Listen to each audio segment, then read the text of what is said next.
नमस्कार। गेमिंग उद्योग से एक बड़ी खबर सामने आ रही है, जहां द सिम्स और EAFC जैसे लोकप्रिय गेम्स बनाने वाली प्रमुख कंपनी इलेक्ट्रॉनिक आर्ट्स EA को $55 अरब में एक सऊदी नेतृत्व वाले समूह को बेच दिया गया है। इस सौदे के बाद EA अब एक निजी स्वामित्व वाली कंपनी बन जाएगी। इस विशाल अधिग्रहण से इलेक्ट्रॉनिक आर्ट्स अब सार्वजनिक शेयर बाजारों से हटकर निजी हाथों में चली गई है। यह सौदा न केवल कंपनी के स्वामित्व को बदलता है, बल्कि इसके साथ भारी कर्ज का बोझ भी लेकर आता है।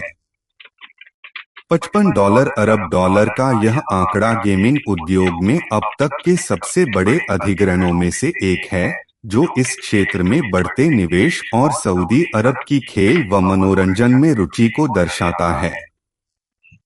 इलेक्ट्रॉनिक आर्ट्स दुनिया की सबसे बड़ी और सबसे पुरानी वीडियो गेम कंपनियों में से एक है। इसकी स्थापना 1982 में हुई थी और इसने दशकों से लाखों खिलाड़ियों का मनोरंजन किया है। द सिम्स और EAFC, जो पहले फीफा के नाम से जाना जाता था, जैसे गेम्स ने इसे वैश्विक पहचान दिलाई है। ये गेम्स न केवल मनोरंजन का साधन हैं, बल्कि एक विशाल समुदाय और संस्कृति का भी हिस्सा हैं।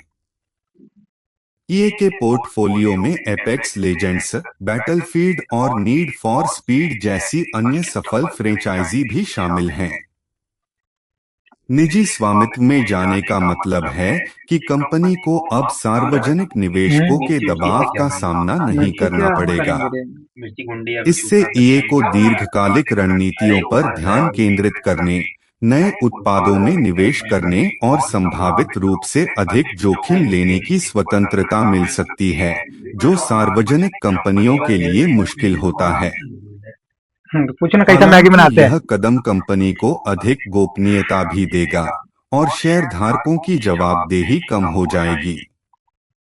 सौदे के साथ आने वाला कर्ज का बोझ एक महत्वपूर्ण पहलू है। आमतौर पर ऐसे बड़े निजी अधिग्रहणों में खरीदार इक्विटी और कर्ज के मिश्रण का उपयोग करते हैं। इस कर्ज को भविष्य में कंपनी के नकदी प्रवाह से चुकाया जाना होता है। यह EA की भविष्य की वित्तीय रणनीतियों और विकास योजनाओं को कैसे प्रभावित करेगा, यह देखने वाली बात है। अक्सर कर्ज चुकाने के दबाव में कंपनियां लागत में कटौती या राजस्व बढ़ाने के आक्रामक उपायों पर विचार कर सकती हैं।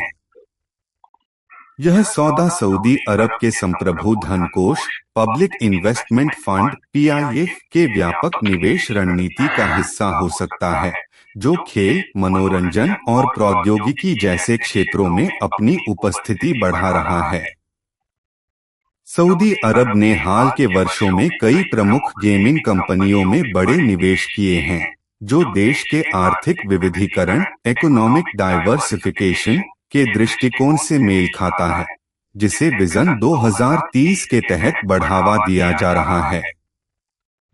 संक्षेप में, इलेक्ट्रॉनिक आर्ट्स का $55 अरब में सऊदी नेतृत्व वाले समूह को बेचा जाना गेमिंग उद्योग में एक महत्वपूर्ण मोड़ है। यह न केवल एक प्रमुख गेमिंग दिग्गज को निजी हाथों में ले जा रहा है, बल्कि वैश्विक निवेश पैटर्न और कंपनी के भविष्य की दिशा को लेकर भी कई सवाल खड़े कर रहा है।